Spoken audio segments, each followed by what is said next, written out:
प्रियपति गंगामहे वसु मम जान गर्भधम तमजासी गर्भधम गायत्री तिष्ठुप जगन्त्या सह बृहतुष्णहात् सूचिभिः सम्यन्तुत्वा विपदाजाच खड्पदाः विछन्दाजास सछन्दाः। ओम गजाननं भूतगणाधिसेवितं कपिजम्बूफलचारुवचनं उमासुतं सुखविनाशकारिकं नमामि विघ्नेश्वरपादपङ्कजम्। चंदोद्भासित शेखरे स्मरहरे गंगाधरे शंकरे सर्परिभूषित कंठकर्ण विवरे नेतृत्व स्मनारे हे रामा पुरुषोत्तम हरे नारायण केशव हे गोविंद दयानिधे गुणिधे सीतापते श्रीपते श्रीभगुंडाधिपति चराचरपते लक्ष्मीपते पाहि मां।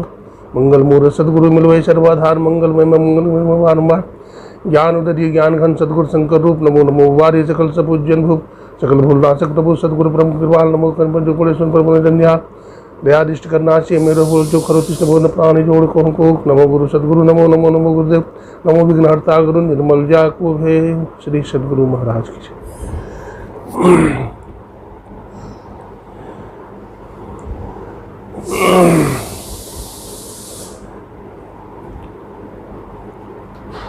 भगवान की कथा प्रारंभ करने के पूर्व 2 मिनट प्रभु नाम संकीर्तन बड़े प्रेम से बोलिए। बोलो सच्चिदानंद भगवान की जय, सियावर रामचंद्र भगवान की जय, गौरी शंकर भगवान की जय, श्री सद्गुरुदेव भगवान की जय।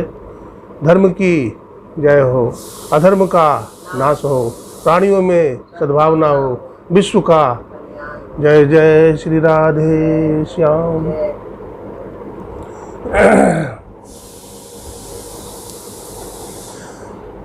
महामुनि सुखदेव राजर्षि परीक्षित को शुक्र ताल में गंगा जी के किनारे भागवत की कथा सुना रहे हैं।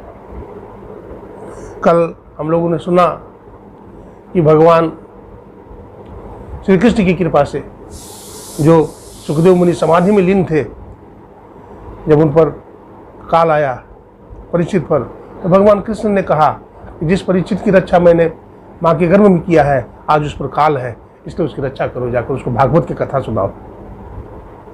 तो भागवत की कथा सुनने के लिए जब आए राजा परीक्षित शुक्र ताल में गंगा के किनारे, तो बताते हैं 88,000 सौनकादि ऋषि पधारे और बहुत कम उम्र के थे सुखदेव, 16 साल के। उनको देख करके बड़े बड़े ऋषि मोहनी जिनकी उम्र 50,000 वर्ष की थी, वो भी खड़े हो गए थे। आज परीक्षित जी महाराज गंगा के किनारे अनशन में बैठे हैं। मरणासन्न व्यक्ति जो है, जो मरने वाले हैं, जिनका मृत्यु नज़दीक है, उन्हें क्या करना चाहिए? उनका सबसे प्रिय कर्म कौन सा है जिससे उनका कल्याण हो? तो उनका सबसे प्रिय कर्म है भगवान की कथा का श्रवण, भगवान का कीर्तन करना, भगवान का गुणगान करना और अपना तन मन धन उसको समर्पित करना। हम कुछ भी करते हैं भगवान के लिए, खाते हैं तो भगवान को खिलाते हैं, चलते हैं तो भगवान की परिक्रमा करते हैं, सोते हैं तो उनकी पूजा करते हैं। इस तरह से हर तरह से भक्त को भगवान पर समर्पित कर देना चाहिए, जैसे राजा परीक्षित ने समर्पित कर दिया। जब साप मिल गया तो भी खुश है, ये प्रभु की इच्छा से हुआ है। या कोई काम हो तो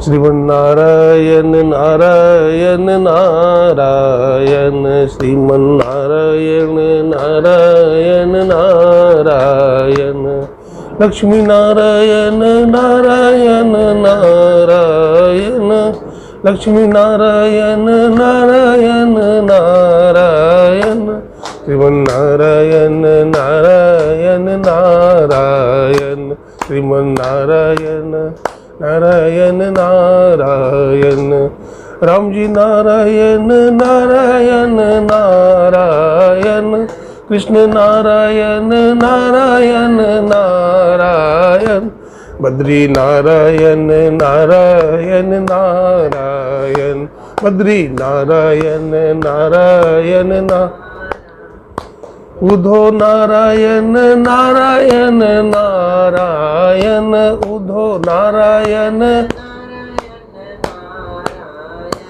राधे नारायण नारायण नारायण, राधे नारायण सद्गुरु नारायण नारायण नारायण, सद्गुरु नारायण नारायण। हम भी नारायण नारायण नारायण, हम भी नारायण, तुम भी नारायण नारायण नारायण, तुम भी नारायण, सब जग नारायण नारायण नारायण, सब जग नारायण नारायण। बोलो सच्चिदानंद भगवान की जय, राधा कृष्ण भगवान की जय, श्री सद्गुरुदेव भगवान की जय। अब पांचों पांडव वनवास काल में है, पांचों पांडव वनवास में हैं और वनवास के क्रम में बहुत तरह के विघ्न बाधाएं आती है, लेकिन भगवान की कृपा से सब विघ्न बाधा टल जाती है। कल ये भी सुने थे, उत्तरा के गर्भ में परीक्षित था और भगवान ने रक्षा किया, कल सुने। आज व्यक्ति के जीवन में सदाचार शिष्टाचार भी होना चाहिए। हम बहुत भजन करते हैं लेकिन हमारे अंदर सदाचार नहीं है, हमारे अंदर व्यवहार नहीं है, तो वो उचित नहीं है। अब उत्तरा के गर्भ में देखिए बालक है और बालक के ऊपर उन्होंने वज्रास्त्र का प्रयोग कर दिया है, बाण चला दिया है। किसने? अश्वत्थामा ने। तो वो किसी के पास नहीं जाती है, वो सीधे अपने भगवान के पास जाती है, न सास के पास जाती है, न ससुर के पास जाती है, सीधे भगवान के पास जाकर कान में कहती है कि प्रभु हमारा पेट में दर्द हो रहा है, भयंकर दर्द है। भगवान सब समझ गए, अब भगवान की कृपा से दूर भी हो गया। तो अपने जीवन के दुख को किसी से नहीं सुनाना चाहिए, भगवान से, गुरु से सुनाना चाहिए। अब आगे की कथा है। सुखदेव जी महाराज कहते हैं कि महाराज भगवान ने सृष्टि कैसे किया, ये संसार कैसे बनाया। भगवान की तो कोई इच्छा नहीं होती है, तो भगवान ने इच्छा क्यों किया। भगवान की कोई इच्छा नहीं होती है लेकिन भगवान ने इच्छा क्यों किया और सृष्टि क्यों बनाया। तो बोलते हैं भगवान की अपनी इच्छा है। जो समर्थ को कछु दोष न गुसाई, जो समर्थ है उन पर कोई दोष नहीं लगता है, इसलिए भगवान ने सृष्टि बनाया, उनकी इच्छा हो गई। एको हम बहुश्याम, हम एक है हम अनेक हो जाए, ऐसी भावना से भगवान ने क्या किया, सृष्टि का विधान किया, रचना की। तो भगवान ने जब सृष्टि बनाई तो सबसे पहले क्या बनाया, पृथ्वी बनाया। पृथ्वी से जल ऐसा नहीं बनाया, परमात्मा ने सबसे पहले आकाश को बनाया। आकाश से हवा उत्पन्न हुआ, हवा से अग्नि उत्पन्न हुई, अग्नि से जल उत्पन्न हुआ और जल से पृथ्वी उत्पन्न हुआ। इस तरह से भगवान ने 5 तत्व की रचना किया, फिर चराचर जीवों को बनाया। कहते हैं कि हम लोग मनु शत्रुपा के संतान हैं। मनु और शत्रुपा ने तपस्या किया, कठोर तपस्या किया। मनु शत्रुपा ने शरीर गला दिया तपस्या में। अब उनकी तपस्या से प्रसन्न हो गए भगवान नारायण। अब भगवान नारायण जब प्रसन्न हुए, बोले मांगो वरदान, वरम ब्रूहि, वर मांगो। तो सोचा क्या मांगे, अब भगवान ही आगे दर्शन दे दिए, मांगे क्या। तो देखिए क्या मांग लिया, बोला आपके जैसा हमको संतान की प्राप्ति हो, आपके जैसा हमको पुत्र हो। तो भगवान ने कहा हम अपने जैसे पुत्र कहाँ से लाएंगे, हम ही तुम्हारा बेटा बन करके आएंगे। सुन रहे हैं, हम ही तुम्हारा बेटा बन करके आ जाएंगे। लेकिन अभी नहीं, अभी तुम दोनों जाकर के स्वर्ग में ठहरो, हम आएंगे। वही जब समय पूरा हुआ तो मनु और शत्रुपा, मनु आए दशरथ के रूप में और शत्रुपा कौशल्या के रूप में, और भगवान श्री राम उनके पुत्र बनकर के आए राजा दशरथ के यहाँ। तो इस तरह की कथा है। तो ठगे गए कौन, मनु शत्रुपा ठगे गए। उनको क्या मांगना चाहिए, मोक्ष, प्रभु के चरणों की भक्ति, लेकिन वो नहीं मांगा, बेटा मांग लिया। भगवान बेटा बनकर के आए, लेकिन मोक्ष नहीं मांगा। उनको मांगना चाहिए मोक्ष।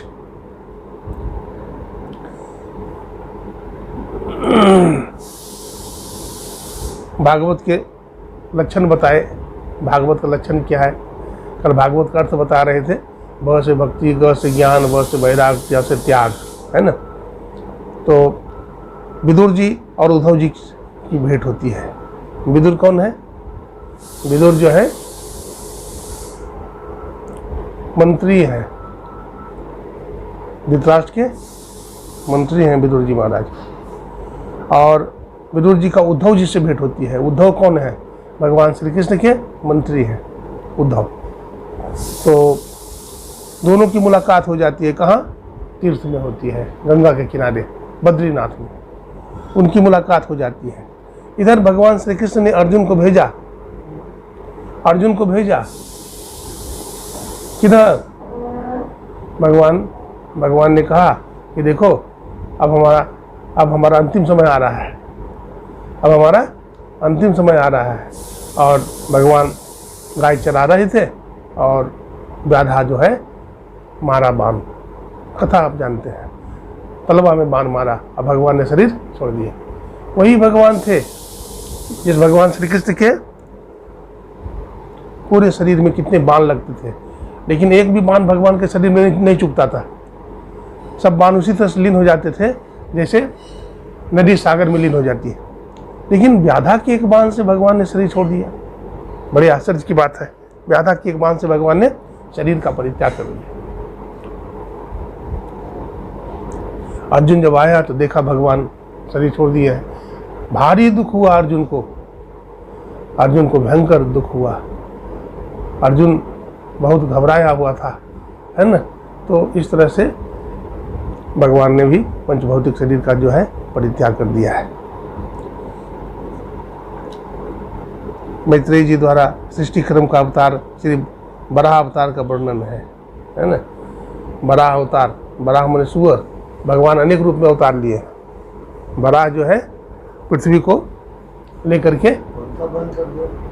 हाँ बंद कर दीजिए, धरती को पकड़ लिया, अपने पीठ पर उठा लिया। किसने? हिरण्याक्ष ने उठा लिया। तो बराह भगवान ने उसको क्या किया? युद्ध हुआ, दोनों में युद्ध हुआ। और बराह भगवान ने हिरण्याक्ष को क्या किया? मार डाला। हिरण्याक्ष कौन है? रावण का भाई है ना। हिरण्याक्ष, कुंभकर्ण, हिरण्याक्ष, है ना। इस तरह से है। तो उसका भी वध हो जाता है।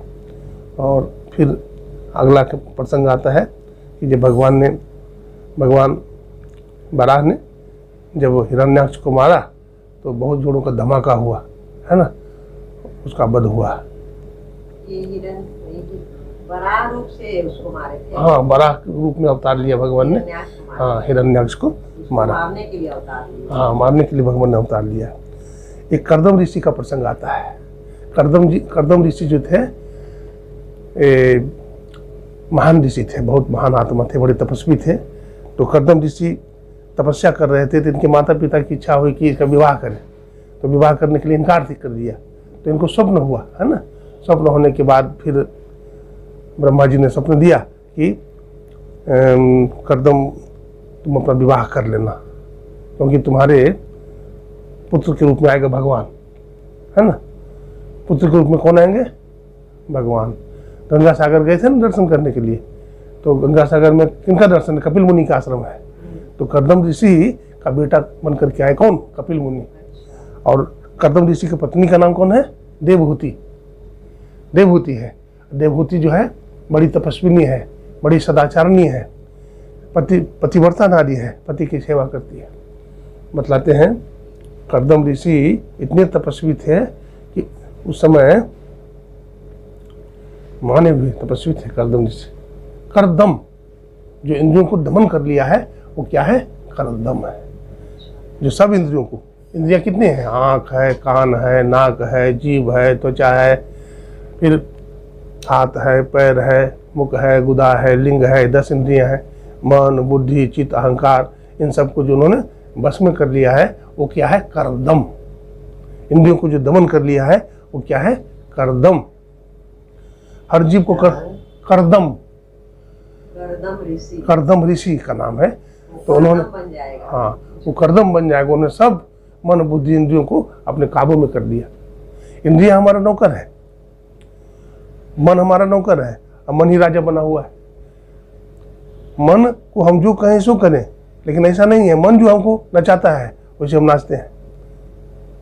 मालिक जो है, कोई सेठ है, उसका घर में नौकर है, तो मालिक जो कहेगा नौकर वैसे करेगा ना। लेकिन मालिक कमजोर पड़ गया, नौकर नाचना चाहता है, नौकर जो चाहता है वही करता है, तो एक गलत हो जाएगा।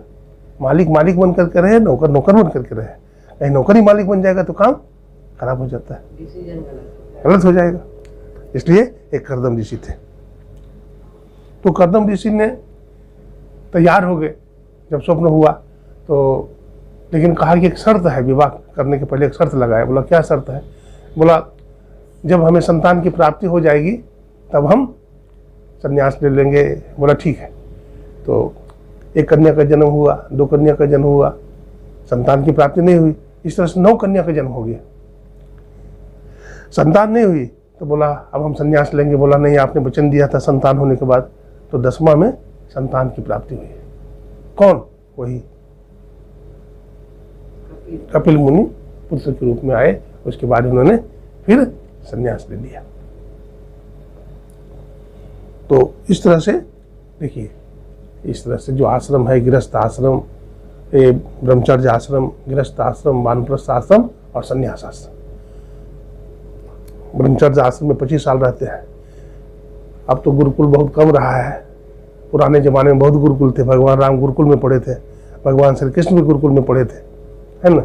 अब एकाक कहीं गुरुकुल है। रामदेव बाबा का गुरुकुल है, स्वामी दयानंद जी महाराज का गुरुकुल है, शंकराचार्य का गुरुकुल है, कहीं एकाक। गुरुकुल बहुत कम है। तो इस तरह से शिक्षा भी गलत हो रही है। गुरुकुल में जो आचार्य होते थे, पाठ पढ़ाते थे, गीता, रामायण, वेद, है ना, उपनिषद, धर्म ग्रंथ पढ़ाते थे। लेकिन अब तो केवल कोर्स की पढ़ाई होती है, केवल कोर्स की पढ़ाई। अध्यात्म का लोप हो रहा है। तो इसलिए पहले जो विद्यार्थी होता था, धर्माधर्म से परिपूर्ण होता था, पूरा धर्म का ज्ञान होता था, पूरा शास्त्र का ज्ञान होता था, समाज में, संसार में कैसे रहना चाहिए इसका भी ज्ञान होता था। श्री सद्गुरु महाराज की जय। कीर्तन कर लीजिए। जय जय राधा रमण हरि बोल, जय जय राधा रमण हरि बोल, जय जय राधा रमण हरि बोल, जय जय राधा रमण हरि बोल, जय जय राधा रमण, जय जय राधा रमण, जय जय राधा रमण, जय जय राधा रमण, जय जय राधा रमण, जय जय राधा रमण, जय जय राधा रमण, जय जय राधा रमण, जय जय राधा रमण हरि बोल, जय जय राधा रमण हरि बोल, जय जय राधा रमण हरि बोल, जय जय राधा। जग नाचे उनकी किलकन पे, जग नाचे उनकी किलकन पे, कजरीली तिरछी चितवन पे, करजीली तिरछी चितवन पे, हरिदास बिके हैं बिना मोल, हरिदास बिके हैं बिना मोल, जय जय राधा रमन हरि बोल, जय जय राधा रमन हरि बोल, जय जय राधा रमन। बोलो बांके बिहारी लाल की जय, भागवत महापुराण की जय, श्री सद्गुरुदेव भगवान की जय। इस तरह से करदम ऋषि ने संन्यास ले लिया। श्री कपिल महाराज का अवतार हुआ, है ना। और कपिल महाराज बड़े ज्ञानी थे, उच्च कोटि के ऋषि थे। एक दिन माता देवहूति ने पूछा कि हे प्रभु, हे भगवान, हमारा मन संसार के विश्व में डबाडोल है, हमें शांति नहीं मिलती है। हमें शांति कैसे मिलेगी, हमें मोक्ष कैसे मिलेगा, हम संसार में कैसे रहें, आप बताने की कृपा करें। व्यक्ति को संसार में कैसे रहना चाहिए और संसार में रहकर के मुक्ति कैसे प्राप्त होता है। महर्षि कपिल ने कहा, हे मां, ये संसार का अंत नहीं है। संसार में जितना आदमी फंसता है, फंसता चला जाता है। मकड़ा को देखे हैं? मकड़ा खुद जाल बनाता है, उसी में फंस करके मर जाता है। व्यक्ति भी जाल बनाता है, कर्म का जाल बना लेता है पूरा, और उसी में फंसता है, उसी में मर जाता है। तो कर्म करते हुए हम अकर्म रहे। कर्म तो शरीर से करें, लेकिन अकर्म रहे, कोई अहंकार नहीं करें, कोई आसक्ति में ना फंसे। ये भगवान का है। भगवान का मान करके सब काम कीजिए, है ना। अपना कुछ नहीं मानिए, अहंकार नहीं होगा। नाम सुने होंगे आप, एक और ऋषि हुए हैं, उनका नाम था विश्वामित्र मुनि। विश्वामित्र मुनि बड़े वीर थे, तपस्वी भी थे, बड़ा बड़ा यज्ञ करते थे और बड़े बड़े राक्षस का विध्वंस भी किया उन्होंने। लेकिन सुबाहु मारीच को नहीं मार सके।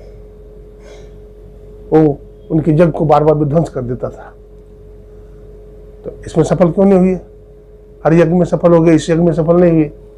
तब उनको याद आया कि कहीं हम गलती तो नहीं कर रहे हैं, लगता है किसी गलत मुहूर्त में तो हम यज्ञ नहीं कर रहे हैं। तो देखा, बड़े विद्वान थे, बोला नहीं, मुहूर्त भी सही है।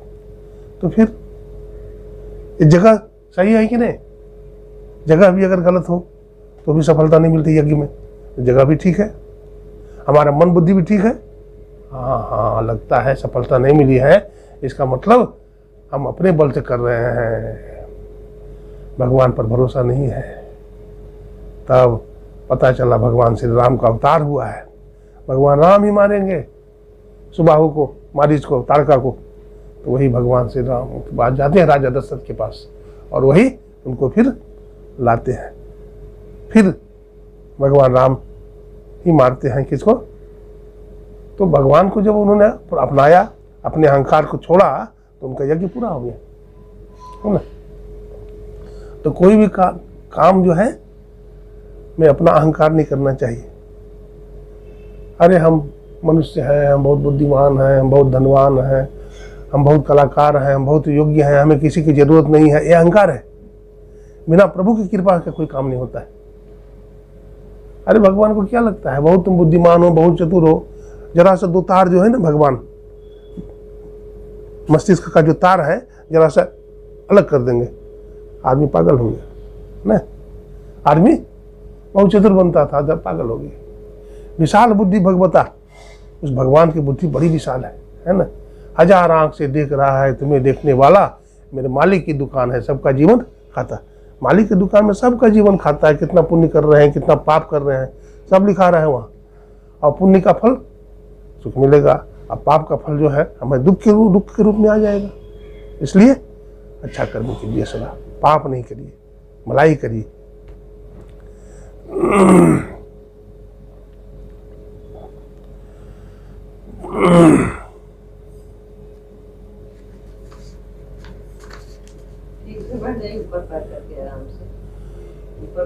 ध्रुव जी का चरित्र आता है। ध्रुव उत्तानपाद के पुत्र थे। ध्रुव बोलते हैं ना, दृढ़ निश्चय है, ध्रुव है ना। ध्रुव तारा होता है, ध्रुव जी महाराज के नाम से ध्रुव तारा है। ध्रुव जी महाराज उत्तानपाद के बेटा सुनीति के पुत्र हैं। पिता की गोद में बैठने जा रहा है। कौन? पिता की गोद में बैठने जा रहा है ध्रुव, और उसी का सतेला भाई उत्तम। तो उसको नहीं बैठने दिया। उसकी माँ बोलती नहीं, तुम हमारे गर्भ से जब मिलेगा तब तू बैठेगा। तो बेचारा उदास हो गया, रोने लगा, अपने माँ के पास चला गया। बोला माँ, ये हमारे पिताजी नहीं है। बोला नहीं बेटा, तुम्हारे पिताजी ये नहीं है। तो कहाँ रहते हैं? बोला जंगल में रहते हैं। तो कैसे मिलेंगे? बोला तपस्या करना पड़ेगा। तब ध्रुव जी महाराज तपस्या करने के लिए निकले हैं। माँ ने भिक्षा दे दी है और तपस्या करने के लिए जंगल भेज दिए। 5 साल उम्र है। रास्ते में नारद बाबा मिल जाते हैं। जब कोई आदमी संसार से विरक्त हो जाता है तो सबसे पहले संत का दर्शन होता है। सबसे पहले कौन मिल गए? नारद बाबा। नारद बाबा देख करके बोले, अरे बच्चा तू कहाँ जा रहा है? बोले जंगल जा रहे हैं। बोला क्यों जा रहा है? बोला पिताजी को खोजने जा रहे हैं। बोला पिताजी को खोजने जा रहे हैं? तुम्हारा माँ बाप नहीं है? बोला नहीं है, खोजने जा रहे हैं। तो जंगल में जा रहा है तो शेर बाघ खा जाएगा तुमको। बोला वो शेर बाघ क्या करेगा हमको? माँ के गर्भ में जिस भगवान ने रक्षा किया वो रक्षा नहीं करेगा। समझ गए ये छोटा नहीं खोटा है, बड़ा ज्ञानी है। तो प्रसन्न हो गए नारद बाबा। अब प्रसन्न होकर के मंत्र बता दिया, बेटा ध्रुव तुम इसी मंत्र को जपना, अब भगवान नारायण तुमको दर्शन देने आएंगे। श्री कृष्ण गोविंद हरे मुरारे, हे नाथ नारायण वासुदेव। श्री कृष्ण गोविंद हरे मुरारे, हे नाथ नारायण वासुदेव। हे नाथ नारायण वासुदेव, हे नाथ नारायण वासुदेव। श्री कृष्ण गोविंद हरे मुरारे, हे नाथ नारायण वासुदेव। गोविंद मेरी ये प्रार्थना है, भूलूं न मैं नाम कभी तुम्हारा। गोविंद मेरी ये प्रार्थना है, भूलूं न मैं नाम कभी तुम्हारा। निष्काम होके मैं एक गीत गाऊं, निष्काम होके मैं एक गीत गाऊं। श्री कृष्ण दामोदर माधवेति, श्री कृष्ण गोविंद हरे मुरारे, हे नाथ नारायण वासुदेव। बेटा ध्रुव तुम इसी मंत्र का उच्चारण करना। जमुना नदी के तट पर वेणुवन में ध्रुव जी महाराज जो है इसी मंत्र को जप रहा है। भोजन पहले छोड़ दिया, पानी पी करके रहने लगा, पानी पीना भी छोड़ दिया, तो भी भगवान नहीं आए। तो हवा भी रोक लिया, सांस भी रोक लिया। अब सांस रोके पड़ा है तो सृष्टि में सबका सांस रुकने लगा। ब्रह्मा जी महाराज का भी सांस रुकने लगा, इंद्र का, सभी देवताओं का सांस रुकने लगा, सभी जीव जंतु का सांस रुकने लगा। सब घबरा करके इंद्र के पास गया। इंद्र ने नहीं बता पाया यह कैसे हो रहा है, तो ब्रह्मा जी के पास गया। ब्रह्मा जी को भी समझ में नहीं आया, तो ब्रह्मा जी भगवान विष्णु के पास जा रहे हैं। भगवान हम लोगों का सांस रुका जा रहा है, बताइए क्या कारण है? भगवान विष्णु ने कहा हमारे एक छोटा सा भक्त है ध्रुव, वो कठोर तपस्या कर रहा है, उन्होंने सांस रोक लिया है। अभी मैं उसके पास जाता हूँ, दर्शन देता हूँ, अभी ठीक हो जाएंगे आप लोग। वही भगवान विष्णु वहाँ पहुँचते हैं। कहाँ?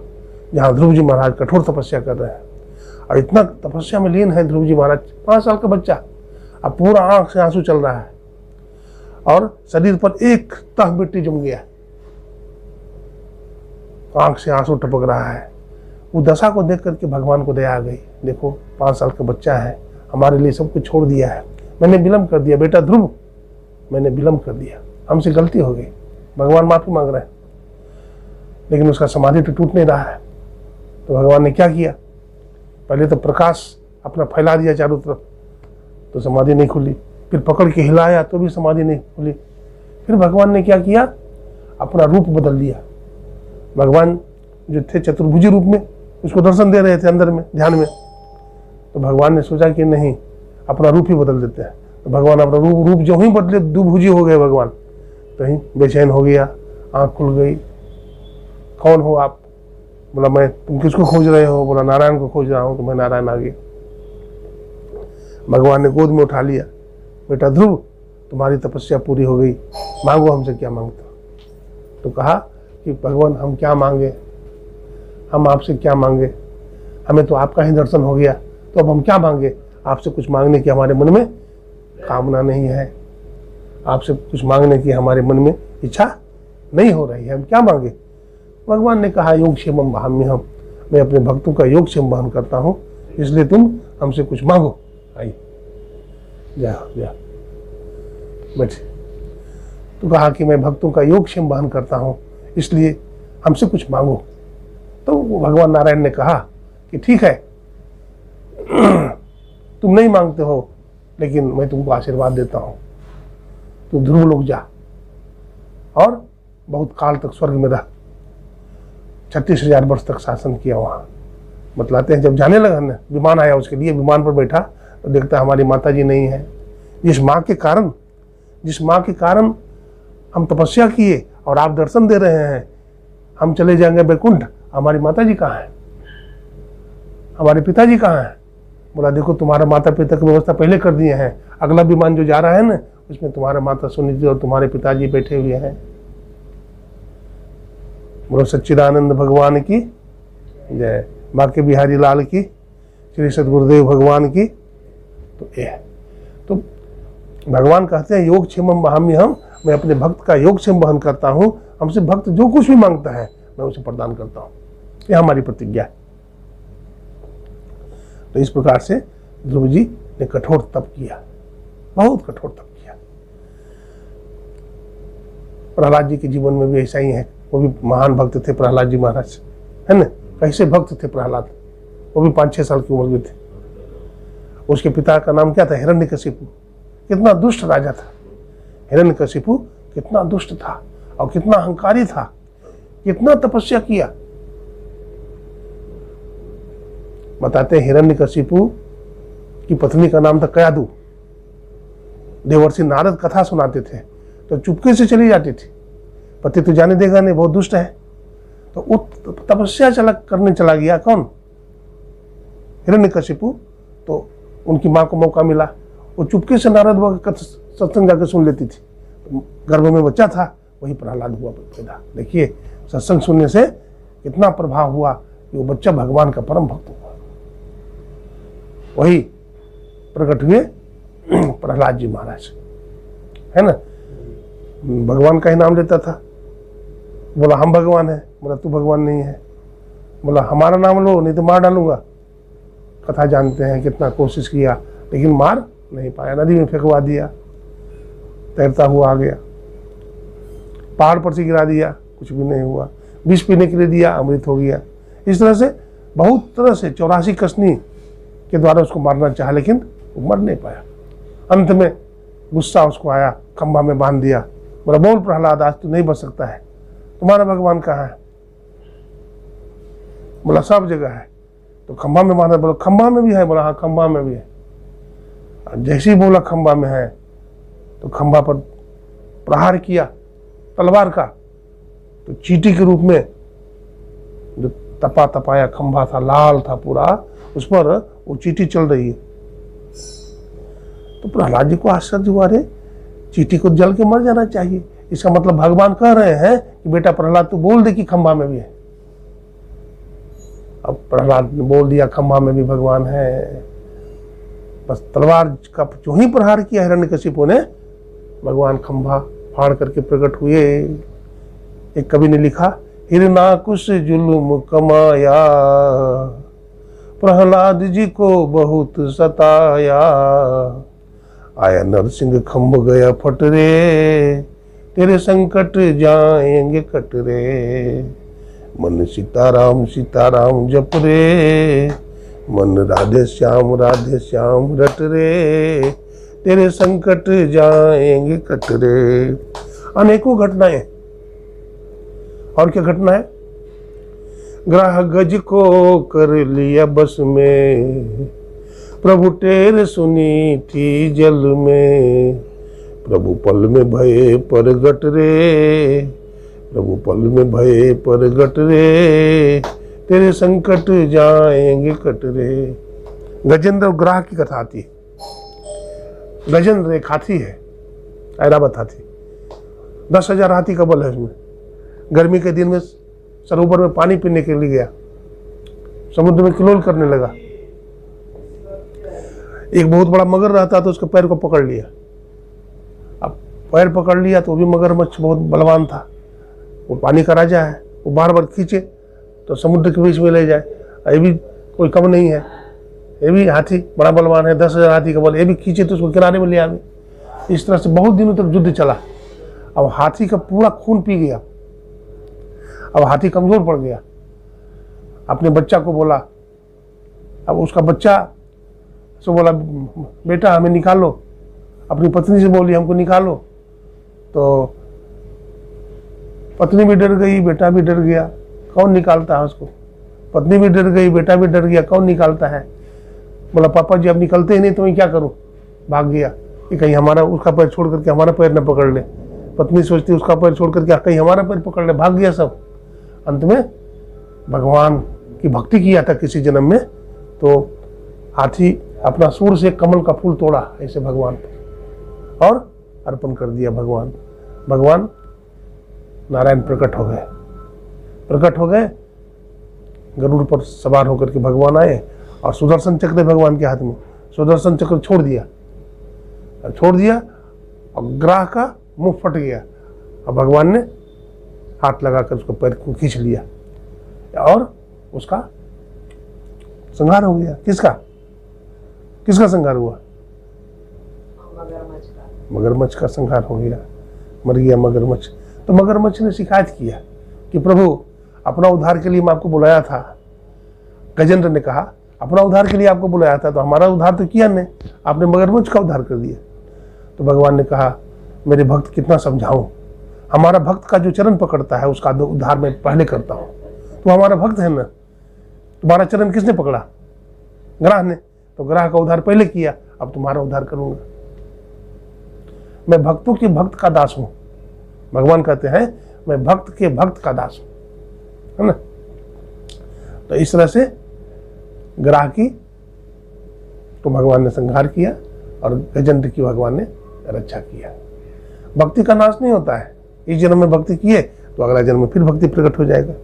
भक्ति बीज बिन सय नहीं, कबीर साहब कहते हैं भक्ति बीज बिन सय नहीं, जो जुग जाए अनंत, ऊंच नीच घर जन्म ले तब संत को संत।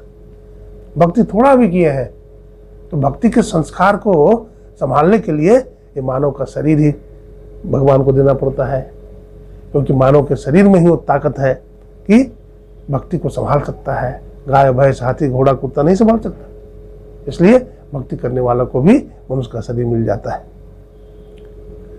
भक्ति स्वतंत्र सकल सुख खानी, बिनु सतसंग न पावे प्राणी। भक्ति स्वतंत्र है ना। भक्ति हो और व्यवहार भी हो हमारे जीवन में। व्यवहार क्या है, जैसे अभी माता देवहूति के बारे में सुन रहे थे कि व्यवहार क्या हो, व्यवहार सिखाते हैं।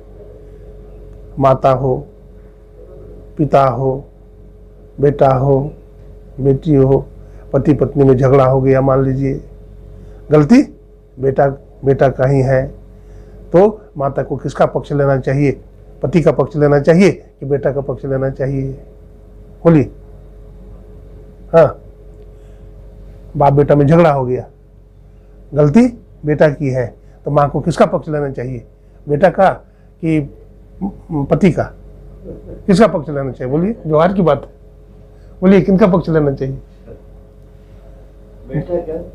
बाप और बेटा में झगड़ा हो गया और गलती बेटा की है, तो माँ ही पंच बनेगी, तो किसका पक्ष लेना चाहिए, पति का कि बेटा का। पति का। क्यों, गलती है। नहीं, बेटा का पक्ष लेना चाहिए।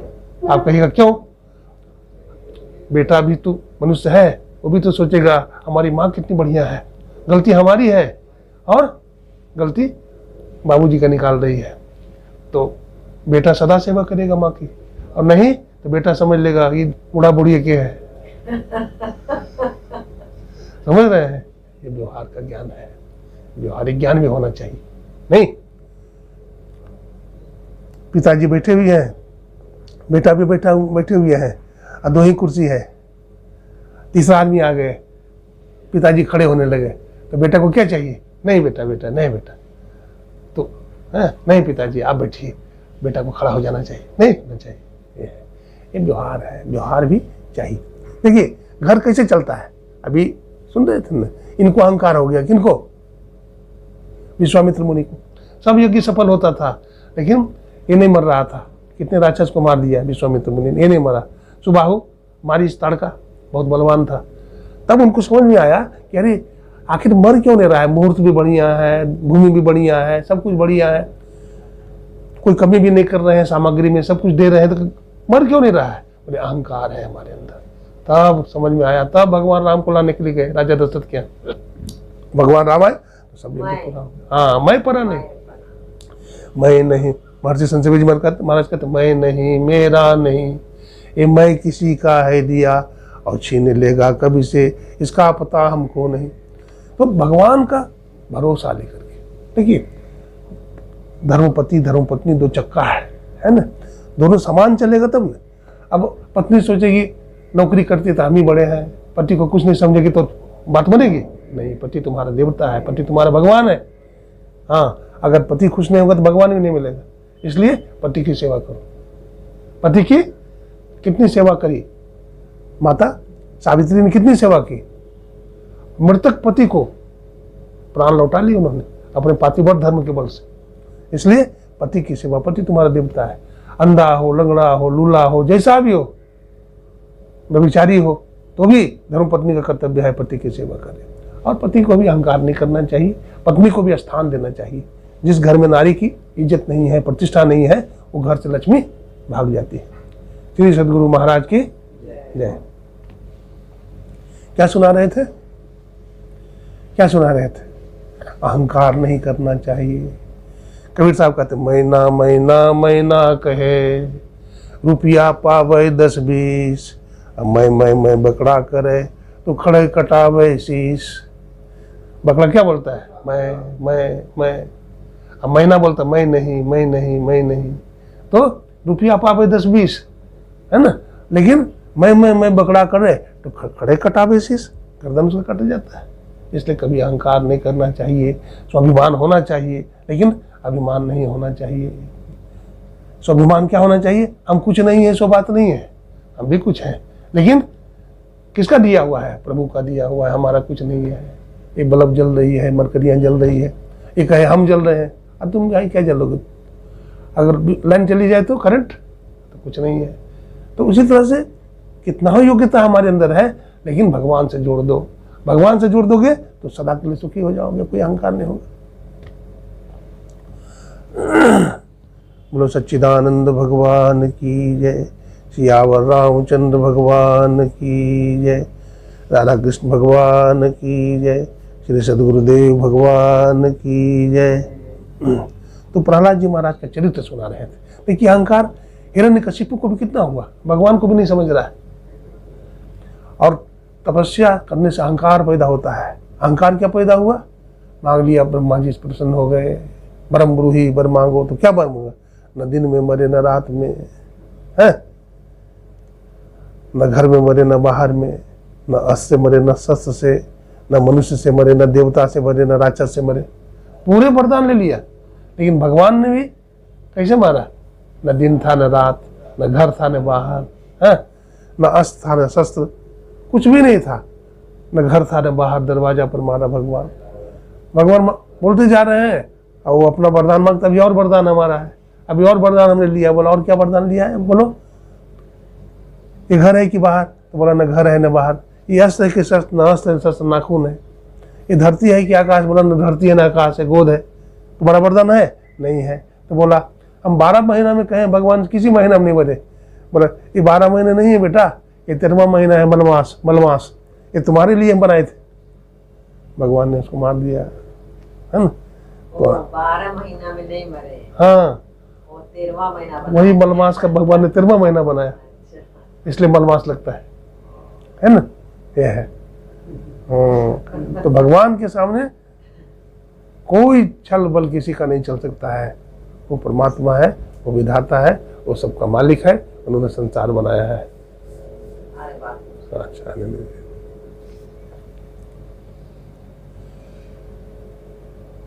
चंद्रोद्भासित शेखरे स्मर हरे, गंगाधरे शंकरे, सर पैर भूषित कंठ कर्ण विवरे, नेतृत्व स्वानरे, हे रामा पुरुषोत्तम नर हरे, नारायण केशव। हे गोविंद दया निधे गुण निधे, सीतापते श्रीपते, श्री वैकुंठाधिपते चराचरपते, लक्ष्मीपते पाहि मां।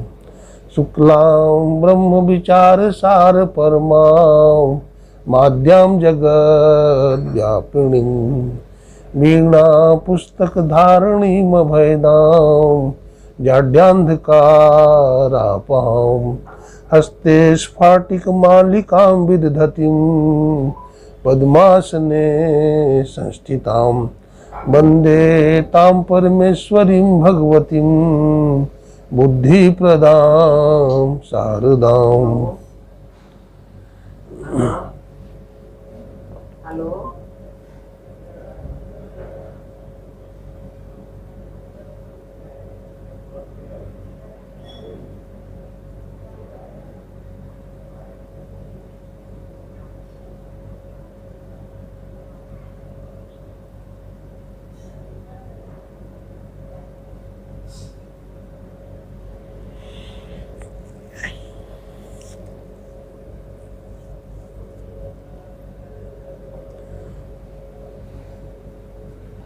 बोलो भक्ति बिहारी लाल की जय। अब देखिए, तपस्या करके ध्रुव जी महाराज को इतनी शक्ति प्राप्त हो गई कि एक बार की बात है, ध्रुव का भाई था उत्तम, सौतेला भाई, वो शिकार खेलने के लिए गया। जब शिकार खेलने के लिए जंगल में गया तो यक्ष के साथ युद्ध छिड़ गया। तो यक्ष के साथ जब युद्ध छिड़ गया तो युद्ध में मारा गया। कौन? ध्रुव का बेटा, ध्रुव का भाई उत्तम जब मारा गया तो तपस्या किए हुए था और भगवान का वरदान प्राप्त था। इन्होंने हजारों भीलों को मार दिया। तो वहाँ मनु जी महाराज पहुँचते हैं। तो मनु जी महाराज समझाते हैं, बेटा अरे तुम्हारा भाई कुछ नहीं मारा और तूने हजारों को मार दिया। ये वैष्णव का धर्म नहीं है बेटा, हिंसा करना वैष्णव का धर्म नहीं हो सकता। इसलिए क्षमा करना, क्षमा करना बहुत बड़ा धर्म है ना। जो क्षमा नहीं करता वो धार्मिक नहीं हो सकता, है ना। एक महात्मा जी थे, ठीक है। महात्मा जी गंगा जी में स्नान कर रहे थे। पूर्णमासी का दिन था, सूर्य नारायण को अर्घ दे रहे थे और एक बिच्छू बहता हुआ जा रहा था पानी में, गंगा जी के धार में। तो उसको दया आ गई महात्मा को। तो बेचारा अर्घ देना तो छोड़ दिया और सोचा इसको बचा देते हैं। अपने अंजुलि में लेकर के उसको निकाल रहा है, वो डंक मार रहा है, वो निकाल रहा है, डंक मार रहा है। एक दूसरा कोई सज्जन देख रहा है, बोला बाबा ये बिच्छू तुमको आपको मार देगा, आपको डंक मार रहा है, आप उसको बाहर कर रहे हैं, छोड़ दीजिए। नजदीक में आ गया, बोला बाबा हाथ पकड़ लिया, छोड़ दीजिए बाबा। बाबा की आंख में आंसू आ गया। बाबा ने कहा एक दुष्ट, एक जानवर भी अपना स्वभाव नहीं छोड़ रहा है, तो हम एक महात्मा होकर के अपना स्वभाव कैसे छोड़ सकते हैं। उसको निकाल करके छोड़ा। तो ये क्षमा है, हम भी क्षमा करना सीखें, बदला लेना नहीं सीखें। बोलिए प्रेम से श्री सद्गुरु महाराज की जय। इस तरह से ध्रुव जी महाराज जब अनेकों को मार दिया तो मनु जी महाराज उसको समझाने के लिए वहां पर आ गए। कुबेर जी के द्वारा ध्रुव जी को वरदान मिला है और ध्रुव जी महाराज परलोक गमन किए हैं। राजा अंग का चरित्र आता है, बेन का चरित्र आता है, पृथ्वी जी महाराज का आविर्भाव होता है, पृथ्वी द्वारा पृथ्वी का दोहन होता है एवं सत्य अश्वमेध यज्ञ प्रारंभ होता है। पृथ्वी जी को भगवान विष्णु का दर्शन होता है। पृथ्वी जी को सनकादि का उपदेश प्राप्त होता है। राजा प्राचीन बरही का चरित्र आता है। नारद जी का द्वारा पुरंजन व्याख्यान आता है। पुरंजनों व्याख्यान का तात्पर्य प्रचेताओं का नारद जी का उपदेश मिलता है। प्रियव्रत चरित्र और भगवान ऋषभदेव जी की कथा आती है ना। बताते हैं जलभरत जी महाराज की कथा आती है। जलभरत जी महाराज बड़े साधनशील थे, ब्राह्मण कुल में उनका जन्म हुआ था और वो भजन में ही मस्त रहते थे, कोई काम धंधा नहीं करते थे, दिन रात भजन में मस्त थे। तो बताते हैं उनके माता पिता ने सोचा कि भजन ध्यान में ही मस्त रहता है, कोई काम धंधा करता नहीं है, तो हमारे काम का नहीं है। ये सोचते थे माता पिता की घर से निकल जाए। तो एक दिन उसके पिताजी ने कहा, बेटा देखो खलिहान में बहुत सारा अनाज पड़ा हुआ है, जानवर वगैरह खाता है, चिड़िया वगैरह चुग जाती है, जाकर के वहाँ पहरा करो। तो चले गए पिता की बात मान करके। वहाँ वो गीत गाने लगे, राम जी का चिरई, राम जी का खेत, अब खा लो चिरई भर भर पेट। अब जानवर को बुला के लावे, पक्षी को बुला कर के लावे, अब खिलाना शुरू कर दी। बाप ने देखा, बोला तो हमारा घर का आटा गीला कर देगा, भाग भाग, तो कोई काम का नहीं है। एक दिन गेहूँ पटाने के पटवन के लिए कहा, जाओ वहाँ पटवन करो, वहाँ दौंग बनाना है, क्यारी। वो दौंग क्या बनेगा, कुआं खोद दिया। बोला जा जा जा, तो कोई काम का नहीं है। इस तरह से वहाँ से जड़ महाराज जी महाराज चले गए जंगल में, और जंगल में तपस्या कर रहे हैं, जड़ बुद्धि है। एक राजा जा रहा था, तो उसका एक कहार बीमार हो गया। तो बीमार हो गया तो 3 कहार बच गया, तो चौथा कहार कहाँ से आएगा। तो राजा ने कहा कि देखो कोई अगर हट्टा कट्टा मिले तो ले आओ। तो गया, देखा कोई हट्टा कट्टा बैठा हुआ है, यही जड़ भरत जी महाराज। बोला चलो, राजा साहब बुला रहे हैं, बैठकर क्या करते हो तुम, राजा का आदेश से चलो। तो हाथ पकड़ लिया, चलने लगे बेचारे। तो चलता हूँ गया, बोला चलो उठाओ इसको, पालकी को। अब पालकी को उठावे तो था महात्मा, अब जहाँ कोई चींटी आ जाए तो उछल जाए, हाँ, फिर आवे तो फिर देखे कोई कीड़ा है फिर उछल जाए, राजा को चोट लग जाए। बोला अरे मूर्ख, तुम देखते नहीं है, राजा सवारी पर बैठा है और उसको चोट लग गई, देख और उछलोगे तो बहुत मार मारेंगे, फिर कीड़ा आ जाए फिर उछल जाए। तो इस तरह से बोलते बोलते राजा, मैं तुमको बहुत दंड दूंगा। राजा पालकी से उतर गया, बोला इसको दंड दो। तो बोला किसको दंड दोगे, है ना, क्या दंड दोगे, हम शरीर नहीं है। अरे आटा को क्या पीसोगे, ये तो पिसा हुआ है। भात को क्या पकाओगे, ये तो भात बना हुआ है। आत्मा को क्या मारोगे, हम शरीर नहीं है, आत्मा को तो मार नहीं सकते। बोला अरे ये तो भाई बड़ा ज्ञानी है, ये तो बड़ा ज्ञानी है। वही जड़ भरत जी महाराज थे। वही जड़ भरत जी महाराज, किसी से मोह तो था नहीं, सबसे तो मोह तोड़ दिया था। लेकिन देखा कि एक शेर खदेड़ रहा है हिरणी को, वो भागी जा रही है। तो एक नाला आया, छलांग लिया तो बच्चा प्रसव हो गया, बच्चा पानी में गिर गया। और ये स्नान कर रहे थे वहीं, कौन, जड़ भरत जी महाराज। तो उनको दया आ गई कि देखो ये बच्चा मर जाएगा, पानी में बहा जा रहा है। उसको पकड़ लिया, अब पकड़ के किनारे कर दिया। ये अपना स्नान करके गीता गायत्री जप रहे हैं, और तब तक कोई हिरणी का बच्चा बैठा रहा। देखिए हिरणी का बच्चा को भी चला जाना चाहिए, वहीं बैठा रहा। और जब ये चलने लगे तो इनके पीछे पीछे चलने लगे। तो सोचता है कि देखो ये हमसे कितना प्रेम करता है, क्योंकि इसका जान हम बचाए हैं, इसका जान बचाए हैं, इसलिए हमको ये नहीं छोड़ना चाहता है। तो लेके चले गए आगे आगे पीछे पीछे। तो सोचे इसके खाने का कुछ इंतजाम कर देना चाहिए। तो जड़ भरत जी महाराज भजन छोड़ करके लकड़ी लाए, एक झोपड़ी बना दिए, नाद लाए, कुछ चारा लाए, घास काट करके खिलाने लगे। तो इस तरह से उनका भजन का टाइम कटने लगा और सेवा में जाने लगा। तो सर्दी का दिन था, हिरन को ढक दिए थे बोड़ा से, कट्टा से। बीच बीच में उठते थे कि खाया कि नहीं खाया, कोई तकलीफ तो नहीं है। जब आए देखने के लिए बाहर में तो माथा में चक्कर आ गया और गिर गए। तो हिरन के स्मरण में शरीर छोड़ा तो हिरन बन गए। हिरन अंत्यागति सामति, मरने के समय में जीव जो भावना करता है वही होता है, यही जन्म मरण का कारण है। इसलिए मरने के समय में भगवान का नाम जपना चाहिए। अब भगवान का नाम तभी आता है जब रोज भजन करेंगे तभी नहीं। ऐसे कष्ट में जब राज प्राण को खींचता है तो बहुत कष्ट होता है। कहते हैं पुराण में आया है 10,000 बिच्छू डंक मार देता है एक बार। एक बिच्छू डंक मारता है तो होश उड़ जाता है। एक बार हमको बिच्छू काटा था, होश उड़ा दिया था। और 10,000 बिच्छू जब डंक मार देगा तो क्या होगा, होश रहेगा, भगवान का नाम याद आएगा, नहीं आएगा। अर्जुन महाभारत के युद्ध में भी भगवान से आध्यात्मिक सवाल पूछ रहा है, इसका बाण किसके सीने को पार कर जाएगा, छेद करके निकल जाएगा, इसका ठिकाना नहीं है। और अर्जुन भी उस समय में भगवान से पूछ रहा है, 8 सवाल किया है। गीता का 8वां अध्याय पढ़े, किम तद ब्रह्म किम अध्यात्मम किम कर्म पुरुषोत्तम अधिभूतं च किम प्रोक्त अधिदेवं किमुच्यते अधियज्ञः कथं कुत्र देहेऽस्मिन् मधुसूदन प्रयाण काले च कथं गेयो गेयोषि नियतात्मभिः। इस श्लोक में 8 सवाल है।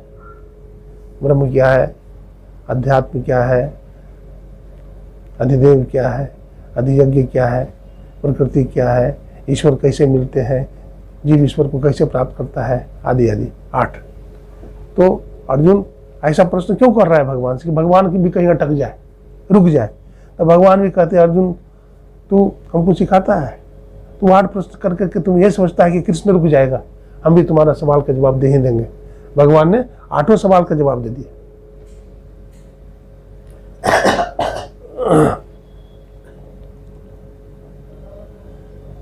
इस तरह से राजा प्राचीन बरही का चरित्र आता है, नारद जी पुरंजन का उपाख्यान आता है, प्रियव्रत चरित्र आता है, भगवान ऋषभदेव की कथा आती है, विभिन्न वर्षों या दीपों का वर्णन आता है, भारत भूमि की महिमा, भारत ऋषि मुनियों का देश है और श्री सुखदेव जी का नरकों का वर्णन किया जाता है। नरक जो है 28 प्रकार का होता है, पापी जीवों को नरक में डाला जाता है।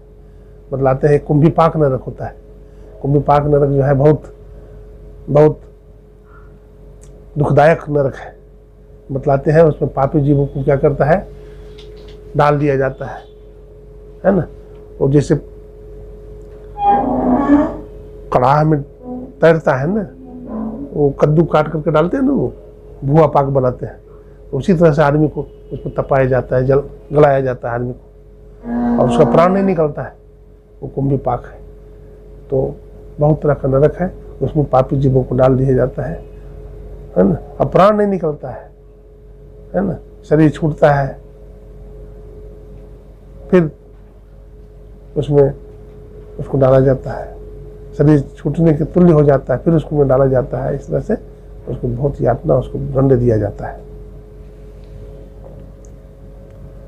अजामिल उपाख्यान आता है, अजामिल का उपाख्यान आता है। इसमें ये भी रहता है बाबा, क्या करने से कौन नरक में जाना पड़ता है।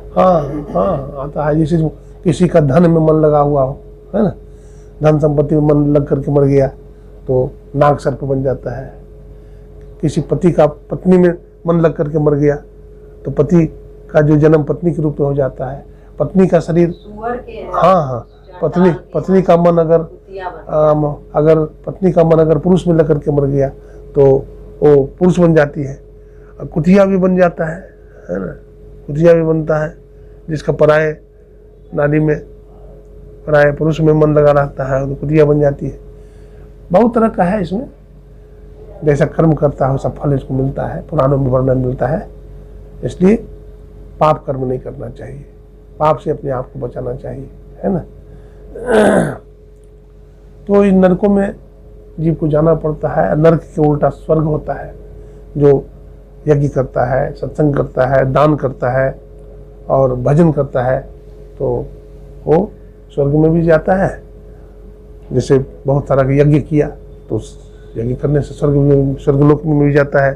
कोई सत्संग किया, ध्यान किया, तब वो योगी कुल में जन्म लेता है, वो स्वर्ग में नहीं जाता है।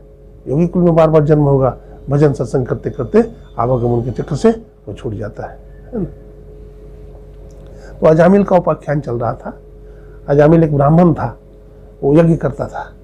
तो गया जंगल में तो एक शराबी को देखा एक वेश्या के साथ रमन करते हुए, तो उसको काम वासना सता दिया, तो वो वेश्या के साथ ही रह गया वहाँ। तो बतलाते हैं शराबी था, वो शिकार खेलता था और अपने घर में आता था शराब पी करके। तो उसकी पत्नी बड़ी सात्विकी थी, उसकी पत्नी बहुत दुखी रहती थी, अपने पति को बहुत समझाती थी लेकिन समझता नहीं था। एक बार की बात है, अयोध्या से 1 दर्जन महात्मा आए, 1 दर्जन महात्मा आए और लोगों से पूछा भाई यहाँ किसी भक्त का घर है? बोला हाँ महाराज, वैष्णव भक्त का घर है। तो वो घर में चले जाओ, उस झोपड़ी में। वो गया तो देखा एक माता जी खड़ी है। बोला कौन हो माँ? बोला बाबा ये हमारे घर है। तो बाबा आप लोग यहाँ कैसे आए हैं? तो वो मैंने लोगों से पूछा कि हमें भूख लगी है, कोई वैष्णव भक्त का घर हो तो बताओ। तो आप ही का घर बताया है, इसलिए आप ही का घर का हम भोजन ग्रहण करेंगे, है ना। तो वो ठग रह गई। उनकी पत्नी बोलती है, बाबा ये कोई भक्त का घर नहीं है, ये तो डकैत का घर है, डकैत का, खूंखार डकैत है हमारा पति, वो आएगा तो बहुत गुस्सा करेगा, बाबा आप लोग चले जाइए। तो कहा नहीं नहीं नहीं बेटी, देखो अब तो हमारा संकल्प हो गया है, अब तो तुम्हारा ही खाएंगे हम और यहीं रहेंगे हम। तो बोला, बाबा जो हम कैसे भोजन कराएंगे आप, हमारा चूल्हा पवित्र नहीं है, हमारा अन्न पवित्र नहीं है, हमारा घर का पानी पवित्र नहीं है, हमारा बासन बर्तन पवित्र नहीं है, इसमें मांस बनता है बाबा, तो कैसे हम खिलाएंगे। बाबा ने कहा कि देखो बेटी, तुम कच्चा सीधा हमको दे देना, है ना, हम अपना तुम्हारे घर में रहेंगे। मैंने हम तंबू गाड़ दिया, महात्मा ने तंबू गाड़ दिया, अपना चूल्हा बना लिया और गंगा जल लेके चलते थे महात्मा लोग। गंगा जल में ही प्रसाद बनाया, जब प्रसाद बन करके तैयार हो गया तो भगवान ठाकुर जी को भोग लगाया, तब तक वो आ गया अजामिल। देखा लाल पीला कौन है हमारे घर में, तो गुस्सा करने लगा, आग बबूला। तो उनकी पत्नी ने कहा, खबरदार जो कुछ बोला, हम बुलाए हैं। तो बोला अच्छा अच्छा कोई बात नहीं है, आप बुलाई हो। देखिए अजामिल बड़ू में बदमाश था, खूंखार, लेकिन पत्नी से डरता था। तो उन्होंने क्या किया, भोजन अपने हाथ से बनाया, भगवान को भोग लगाया, और महात्मा का हाथ का बना हुआ भोजन बड़ा पवित्र भोजन, गंगा जल में बना हुआ भोजन। तो उन्होंने उसके पति को दिया, खाओ। तो उसका पति खाया तो उसका मन पवित्र हो गया। देखिए घर में जो अन्न हम बनाते हैं, भोजन जो बनाते हैं, तो पवित्र भाव से बनाना चाहिए, है ना। नौकर चाकर भी भोजन बढ़िया से नहीं बना पाता है। अब वो मान लीजिए मांसाहारी है, वो तो मांस वाला हाथ से ही भोजन बनाएगा, वो तो पवित्र उसका शरीर नहीं है। नौकरानी बनाती है तो पवित्र नहीं है। इसलिए अच्छे अच्छे साधक को देखते हैं अपना हाथ से भोजन बनाता है। अगर वैष्णव हो, मांसाहारी नहीं तब तो ठीक है, और नहीं तो बहुत जगह हम देखते हैं सेठ सेठानी अपने आप भोजन बना लेते हैं। टाटा बिरला का नाम सुने हैं? टाटा बिरला को इसको ये ब्लड प्रेशर की बीमारी है, ब्लड प्रेशर की बीमारी है। डॉक्टर ने बताया, बहुत ही दवा खाया ठीक नहीं हुआ और बीमारी बढ़ती चली गई। तो उन्होंने कोई पतंजलि योगपीठ से आया एक, तो उन्होंने कहा कि देखो मिट्टी के बर्तन में भोजन बनाओ। मिट्टी के तवा पर रोटी बनाने लगा, मिट्टी के हड़िया में दाल बनने लगा, है ना। और सूरज के प्रकाश में बनाना, लकड़ी से बनाना, कैसे ने तो लकड़ी से बनाने लगा, वही खाने लगा, आयुर्वेदिक दवा का सेवन करने लगा। बीपी शुगर नहीं है। भोजन में हल्का सा घी डालता है गाय की, कोई तेल नहीं, हल्का सा हल्दी डाल दिया और थोड़ा सा सिंधा नमक डाल दिया, बस सही डालता है, और उसका शरीर बिल्कुल स्वस्थ हो गया। तो खान पान भी हमारा स्वस्थ हो तो शरीर हमारा अच्छा हो जाता है। दवा कितना खाएंगे, दवा से तो जानलेवा है। दवा, एलोपैथिक दवा तो समाधान ही नहीं का कोई साधन नहीं है, इससे समाधान नहीं मिलेगा, है ना। हाँ, इसका सहारा ले सकते हैं, सर्जरी है, कुछ है, इसका सहारा लिया जाता है, लेकिन साइड में आयुर्वेदिक खाते रहिए, होम्योपैथ खाते रहिए, इसमें कोई इफेक्ट नहीं है। धीरे धीरे करके रोग बीमारी को दमन करिए आप। यह पानी ज़्यादा पीजिए, इस तरह से करिए, पानी पीजिए ज़्यादा, फल का प्रयोग करिए, इस तरह से आप स्वस्थ रहिएगा, शरीर में स्वस्थ रहेगा। कालिदास जी महाराज ने कहा कि शरीर खलु धर्म साधनम, शरीर माध्यम खलु धर्म साधनम। शरीर धर्म का साधन है ना। शरीर नहीं है तो क्या करेंगे आप, कुछ भी नहीं कर सकते। आपको मोक्ष नहीं मिलेगा, आप ध्यान में बैठ नहीं सकते हैं, आप सत्संग में समाहित होकर के नहीं बैठ सकते हैं। इसलिए शरीर परम धन है, इसलिए शरीर को पहले स्वस्थ रखना चाहिए। स्वस्थ रखिए शरीर को। एक चारवाक हुए हैं, चारवाक लिखता है, यावत् जीवनम सुखम जीवेत ऋणम कृत्वा घृतम पिबेत भस्मीभूत देहस्य पुनरागमनम कुतः, है ना। जब तक जीवन जीना है तो सुखी से जियो, कर्जा ले, पैसा नहीं है तो कर्जा ले करके घी पियो, है ना, गुलछर राव। ये शरीर तो जल करके राख हो जाएगा। कर्म धर्म कोई चीज़ नहीं है, लेकिन ये बात बढ़ती दिमाग में, कर्म धर्म चीज़ है। हम जैसा कर्म करेंगे वैसा फल भोगना पड़ेगा। अच्छा कर्म करेंगे तो हमको अच्छा फल मिलेगा, और बुरा कर्म करेंगे तो हमको बुरा फल मिलेगा। इसलिए सदा अच्छा कर्म करना चाहिए। अभी है, अभी जाना तो नहीं है? नहीं अभी नहीं बाबा। हाँ, अभी है टाइम, बोलिए, सुनते रहिए, बोलिए प्रेम से श्री सद्गुरु महाराज। जब तक सुनते रहिएगा, हम सुनाते रहेंगे। 10:30 तक। हाँ, जब तक आप सुनते रहेंगे हम बोलते चले जाएंगे। हाँ, आप सुनते रहिए। श्रीमन नारायण नारायण नारायण, श्रीमन नारायण नारायण, भजमन नारायण नारायण नारायण, सत्य नारायण नारायण नारायण, सत्य नारायण नारायण नारायण, भजमन नारायण नारायण नारायण, भजमन नारायण नारायण नारायण, बद्री नारायण नारायण नारायण, बद्री नारायण नारायण, सत्य नारायण नारायण नारायण, सत्य नारायण नारायण नारायण। बोलो बांके बिहारी लाल की जय। श्रीमद् भागवत महापुराण की जय। श्री सद्गुरुदेव भगवान की जय।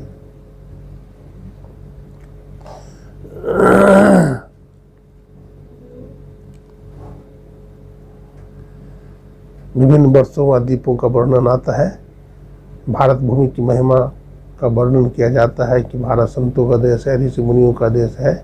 इसमें प्राचीन प्राचीन ऋषि मुनि हुए हैं।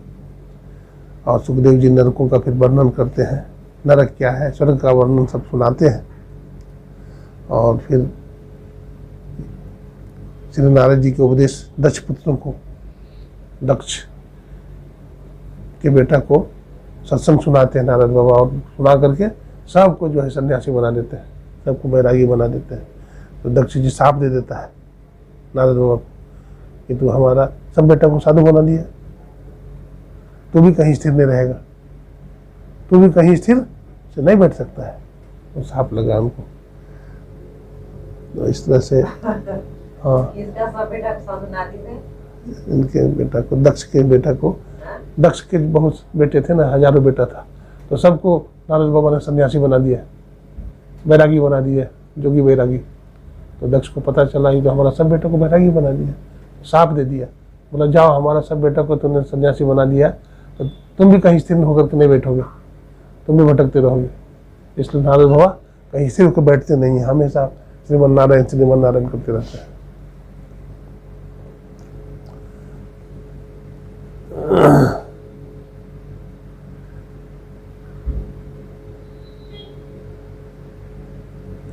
नारायण कवच का उपदेश भी वृत्तासुर इंद्र युद्ध होता है। वृत्तासुर और इंद्र का युद्ध होता है। वृत्तासुर एक बहुत बड़ा राक्षस है ना, और वृत्तासुर ने स्वर्ग पर अपना अधिकार जमाने का प्रयास कर रहा है, बहुत बलवान है। देवता लोग भोगी होते हैं, है ना, राक्षस लोग तपस्वी होते थे, इसलिए युद्ध में राक्षस लोग जीत जाता था और देवता लोग हार जाते थे। तो एक महात्मा वही थे दधीची, वो कठोर तप साधना में थे। तो इंद्र ने वरदान मांगने गया कि भगवान, ये जो वृत्तासुर है बड़ा अत्याचारी है, दुष्ट है, स्वर्ग से इंद्र को खदेड़ दिया है, सभी देवताओं को खदेड़ दिया है, आप कृपा कीजिए। तो कहा कि हम क्या सहायता कर सकते हैं, तुम लोग बताओ। तो बोला आप ही की हड्डी से वज्र बनेगा और इसी से वृत्तासुर मारा जाएगा। तो कहा कि ठीक है, हमारा हड्डी ले जाओ तुम। तो कैसे हड्डी ले जाएंगे? तो तपस्या करते करते उनका थोड़ा सा मांस बचा था शरीर में। बोला कि देखो 100 बोरा नमक डाल दो हमारे ऊपर। तो 100 बोरा जो है नमक से ढक दिया उनको। 15-20 दिन के बाद गल गया शरीर उनका, हड्डी निकाल लिया और हड्डी से वज्र बना। तो उस हड्डी से ही वृत्तासुर राक्षस मारा गया।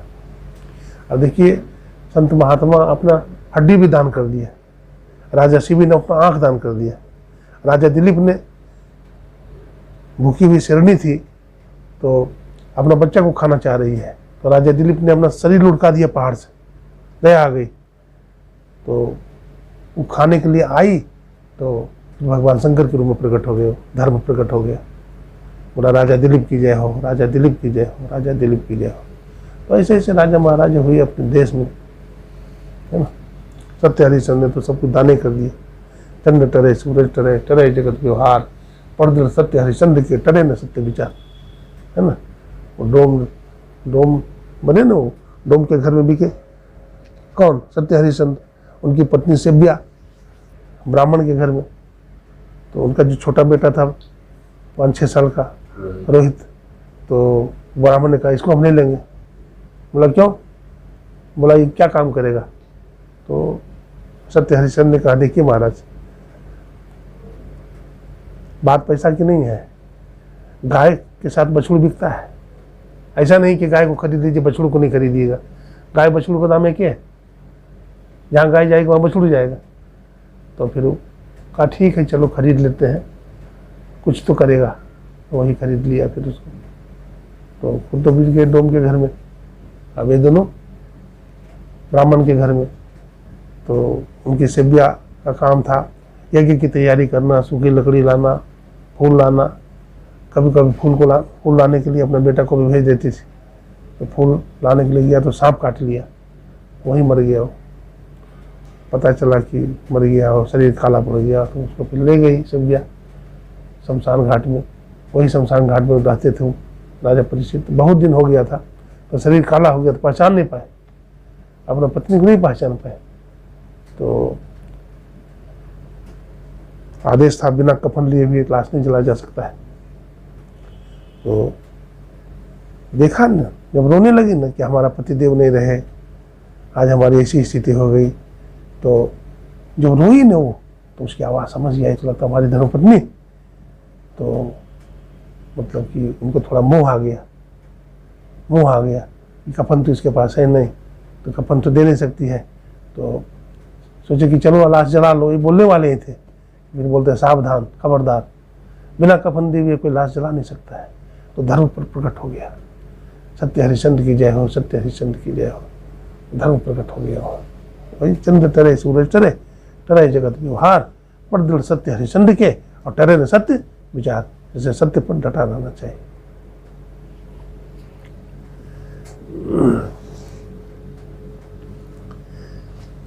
नारद युधिष्ठिर संवाद आता है। हिरण्यकशिपु की तपस्या एवं वर प्राप्ति। प्रहलाद का चरित्र सुनिए लिए दैत्य पालकों की का उपदेश है। हिरण्यकशिपु का प्रहलाद जी का प्रताड़ित करना। श्री नरसिंह अवतार हिरण्यकशिपु का उद्धार किया। देवताओं एवं प्रहलाद जी द्वारा नरसिंह भगवान की स्तुति किया। श्री नारद जी द्वारा युधिष्ठिर जी को वर्णाश्रम धर्म का उपदेश। मनवंतर का वर्णन। ग्राह के द्वारा गजेंद्र का पकड़ा जाना। सुनिए लिए गजेंद्र के द्वारा श्री भगवान की स्तुति और उसका संकट मुक्त होना। गज और ग्राह को पूर्व चरित्र तथा उनका उद्धार। दुर्वासा जी द्वारा इंद्र को शाप। देवताओं का श्रीहीन होना। देवताओं का भगवान के पास जाना। समुद्र मंथन का वर्णन आता है। मोहिनी अवतार का वर्णन आता है ना। समुद्र का मंथन क्या है, ये समुद्र क्या है, ये ज्ञान वाली बात है। ये मनुष्य का शरीर भी क्या है, एक समुद्र ही है। मनुष्य का शरीर क्या है, एक समुद्र है। बाहर का जो समुद्र उसमें ज्वार भाटा आता है, तो जो हमारे शरीर के अंदर समुद्र है इसमें भी ज्वार भाटा आता है। वो ज़्यादा गहरा नहीं है, ज़्यादा गहरा यही समुद्र है।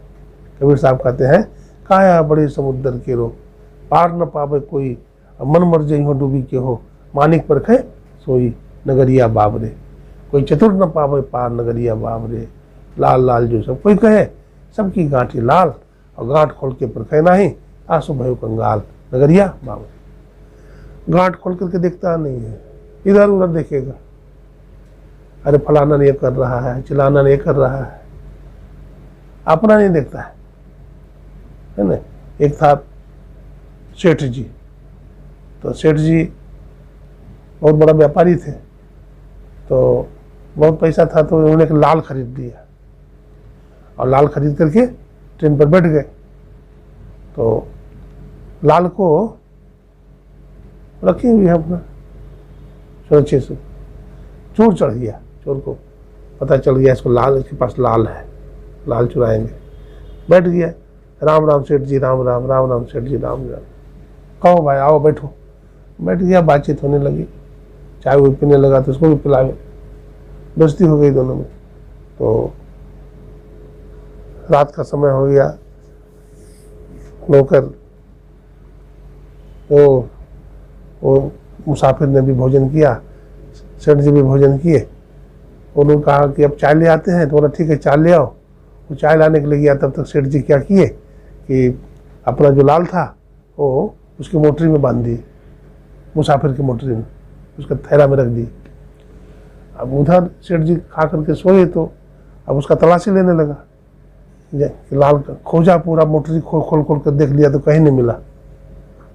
जब नहीं मिला तो चोर भी थक हार करके सो गया। सुबह सेठ जी भी उठे बोला।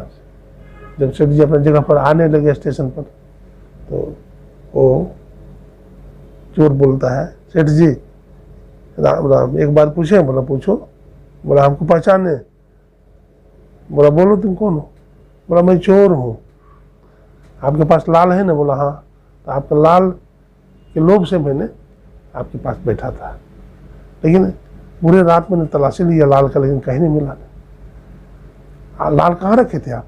अब तो आपका नहीं लेंगे हम, लेकिन बताइए लाल कहाँ रखे थे? तो बोला अरे भाई, लाल तो हम तुम्हारे गठरी में रख दिए थे, तो पूरी रात हमारी गठरी का तलाशी लिया, अपना तलाशी लेता गठरी का तो वहीं मिल जाता तुमको। दुनिया को हम खोजते हैं, है ना, ईश्वर को हर जगह खोजते हैं, तीर्थ में, इधर उधर, मूर्ति में, लेकिन अपने अंदर टटोलमेंट करते हैं। अपने अंदर खोजिए ना, है ना, अपने अंदर खोजिएगा तो अपने अंदर में ही मिल जाएंगे। निज तन में खोज सज्जन, बाहर ना खोजना।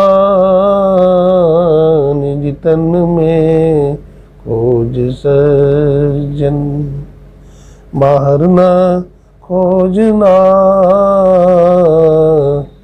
अपने ही घट में हरि है, अपने में खोजना। निज तन में खोज सज्जन। दो नैन नजर जोड़ के, एक नोक बना के। दो नैन नजर जोड़ के, एक नोक बना के। अंतर में देख सुन सुन, अंतर में खोजना। निज तन में खोज सज्जन, बाहर ना खोजना। अपने ही घट में हरि है, अपने में खोजना। निज तन में खोज सज्जन। बजती है 5 नौबतें, सुन एक एक को। प्रत्येक पे चढ़ जाई के, निज नाह खोजना। प्रत्येक पे चढ़ जाई के, निज नाह खोजना। निज तन खोज सज्जन, बाहर ना खोजना। अपने ही घट में हरि है, अपने में खोजना। निज तन में खोज सज्जन।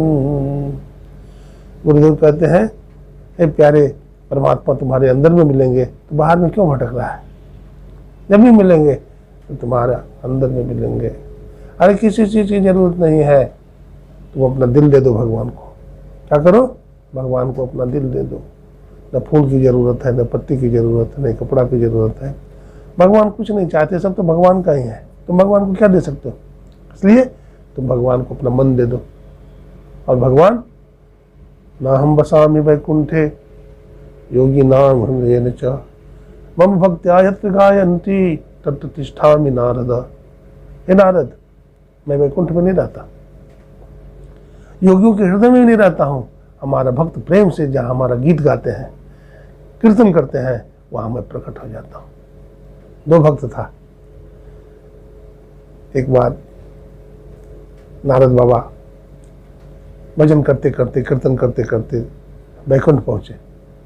तो कहा कि देखो नारद, बहुत दिन के बाद तुम आते हो, वैकुंठ खाली है, कोई वैकुंठ में आना चाहे तो लेते आना। तो ठीक है प्रभु, लेते आएंगे। तो नारद बाबा मृत्यु लोक में आ गए। चलते चलते नारद बाबा ने देखा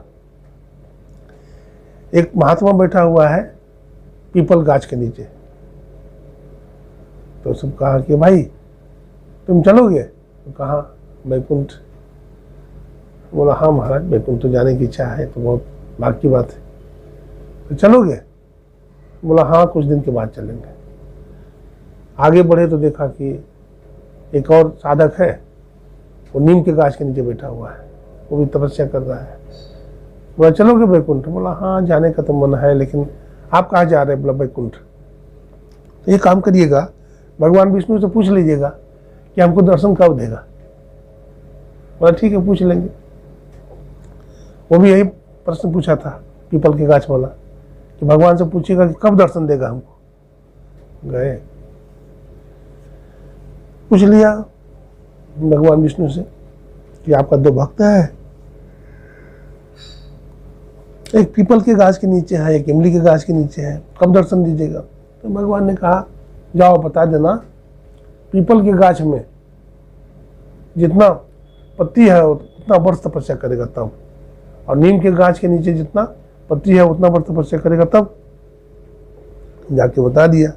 तो पीपल के गाछ के नीचे जो महात्मा बैठा था, बोला इतना वर्ष तपस्या करेंगे तब दर्शन देगा, चल छोड़ो तपस्या, छोड़ करके भाग गया। और फिर गया नीम के गाछ के नीचे जो महात्मा बैठा था, भाई भगवान दर्शन देगा? कब देगा? बोला हाँ दर्शन देगा जरूर, नीम में जितना पत्ती है उतना वर्ष। वो लगा नाचने, इतना खुशी हुई कि चलो दर्शन तो देंगे ना भगवान ने, ये तो निश्चित है, गारंटी है। वो नाचने लगा खुशी में। भगवान विष्णु प्रकट हो गए और उसी टाइम में उसको दर्शन दे दिए, उसी टाइम में दर्शन दे दिए। तो मन को पवित्र रखना चाहिए, भगवान में विश्वास रखना चाहिए, है ना। वो जरूर आएंगे और हमारी आवाज़ को जरूर सुनेंगे, क्योंकि सुनने वाला ही है वो। प्रेम की आवाज़ हम लगाएंगे। एक हाथी ने पुकारा तो भगवान आ गए? नहीं, एक हाथी के पुकारने पर भी भगवान आ सकते हैं। तो क्या मनुष्य जो जिसके संबंध में गोस्वामी तुलसीदास जी ने लिखा, बड़े भाग मानुष तन पावा, सबसे अधिक मनुज मोहि भाए। गोस्वामी तुलसीदास जी कहते हैं कि सबसे अधिक मनुष्य मुझे अच्छा लगता है। भगवान कहते हैं तुलसीदास जी के माध्यम से कि मनुष्य मुझको सबसे प्यारा है ना। इसमें बहुत संस्कार है, इसलिए अपने संस्कार को बढ़ाते रहना चाहिए, भजन सत्संग करते रहना चाहिए, काम करते हुए भगवान का नाम सदा जपना चाहिए। बोलो सच्चिदानंद भगवान की, सियावर रामचंद्र भगवान की, गौरी शंकर भगवान की जय, राधा कृष्ण भगवान की जय, श्रीमद् भागवत महापुराण की जय। जय जय श्री राधे श्याम। जय स्वस्थ रहिए आप। आया नहीं आपको? हाँ क्या है? तो 10 बजे सारा आने वाला है, तो थोड़ा देर एकदम। हाँ 10 नहीं बजे आएगी। 9 बजे बोला था। आप 10 बजे बुलाए थे ना? सदा 10 बजे तो हम कहीं जाएंगे, 9 बजे आ जाएंगे। अच्छा ऐसे बोलते हैं क्या? सदा प्रसन्न रहना चाहिए, एकदम खिन्नता की कोई बात नहीं, सदा खुश रहना चाहिए। सब काम होगा, सब काम होता है। जहाँ पर कृपा राम की होई, तहाँ पर कृपा करे सब कोई। एक सत्संगी था, समझे? तो पति सत्संगी था, पत्नी दीक्षा नहीं ली थी। तो लंबा चौड़ा कारोबार था।